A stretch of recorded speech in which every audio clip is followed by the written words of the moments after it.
So one of the most frightening things about panic attacks is how chaotic they seem and how unorganized. There really doesn't seem to be any logical reason as to why we're feeling this way. And really that creates the most fear. Not knowing why we're freaking out or having a panic attack really is at the heart of the fear of panic. And in Dr. Baker's book on panic, he talks about the way of understanding your panic attacks and how they're coming about and how that can really help you in overcoming them. Some of the best ideas from the book are the idea that your panic attacks are very similar to the fear reaction response. And the other idea is the 5 stages we all seem to go through after experiencing a panic attack. And if you can understand these ideas, you can just have a much better time in dealing with your panic attacks and overcoming them. So, let's get into it. The fear response is the body's natural way of protecting us. If something dangerous comes to attack us, our body puts us in this optimal state to either fight that thing or run away from it. So we get things like an increase in strength and an increase in awareness so we can deal with that situation. And it's best to think about it like this. Say you're walking down the street at night and all of a sudden this dog jumps out and starts barking at you and tries to attack you. And you freak out and you start running away. You run for about 100 meters. Then you stop and you kind of check in with your body. And you realize that your heart rate is going crazy and you're breathing really heavily and you feel sick, you feel dizzy, you just don't feel great at all. You feel tingling and you feel alert and you feel wired. And your body did all these things to put you in a good state to fight or to run. And what Dr. Baker says is that these feelings that we have are actually very, very similar to the same feelings in a panic attack.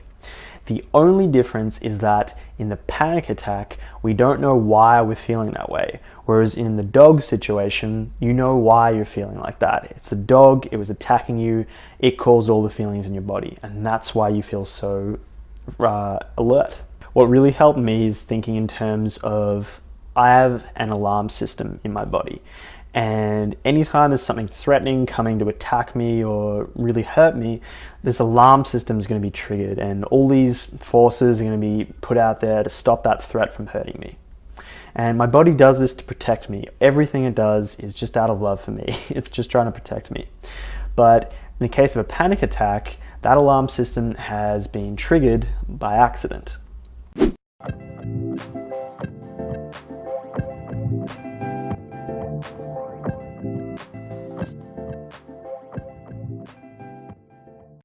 So these are the 5 stages we go through after we experience a panic attack. So the first one is fear. So fear sets in. So after you experience that first panic attack, you become fearful of having another panic attack. You become fearful of your own health. You think there's something seriously wrong, and you just become fearful because maybe you're not going to be able to live your life in the same way. Stage 2 is the inner focus, where we stop paying so much attention to the outside world and start to focus on our own inner world. And we develop a certain body awareness, which just means that we become hyper aware of any sensation in our body. And because of this, we get a couple of problems. So first of all, we're always on the lookout for these negative feelings in our body. Any sense of a heartbeat increase or maybe dizziness, we're looking out for it. And we look out for it so much that we don't need a lot of the feeling to set us off. So even a very small amount of a negative feeling is enough for us to notice. And we also become very quick at noticing when it's happening. So the moment we feel something negative in our bodies, we're aware of it. And then finally, once that negative thing does happen, we can't stop focusing on it. All our attention just goes on it. And we're kind of training ourselves throughout this process to be very good at noticing the bad things when they happen and focusing on them even more. The third stage is fear of feelings. So you become very good at noticing these feelings in your body, and then you become fearful of them. So every time you feel a little bit of, something bad's going to happen, you fear those feelings. The fourth stage is the vicious cycle, which involves fear and sensation. And it goes like this. You feel some kind of sensation, maybe a little bit of dizziness, which creates fear. And that fear creates more sensations, which makes you even more fearful, which creates even more sensations. And you go around and around in this vicious cycle, which just makes you even more panicky. The fifth stage is avoidance. So you know how these panic attacks are coming about and you've been through the cycle before, And now you avoid anything that will take you closer to that vicious cycle. And your avoidance can take on many different forms. You may just avoid everything completely and never want to leave your house.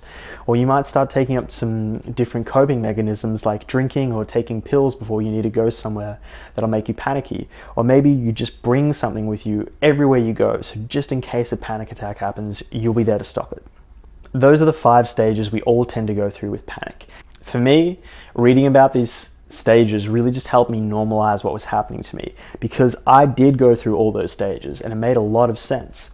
And I realized, at least for me, I was feeling dizzy sometimes for whatever reason, and that was causing me fear, which made me even more dizzy, which created even more fear, which got me into a very, very panicky state. And what I try and do now is when I feel this sensation of dizziness, I just recognize that it's just my body doing something odd.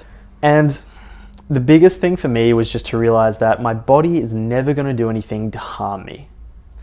All these panicky feelings are just the normal reaction my body would put out to stop something dangerous from attacking me. So my body only wants to protect me, even though it seems really terrifying. This is James from Mind Unlimited.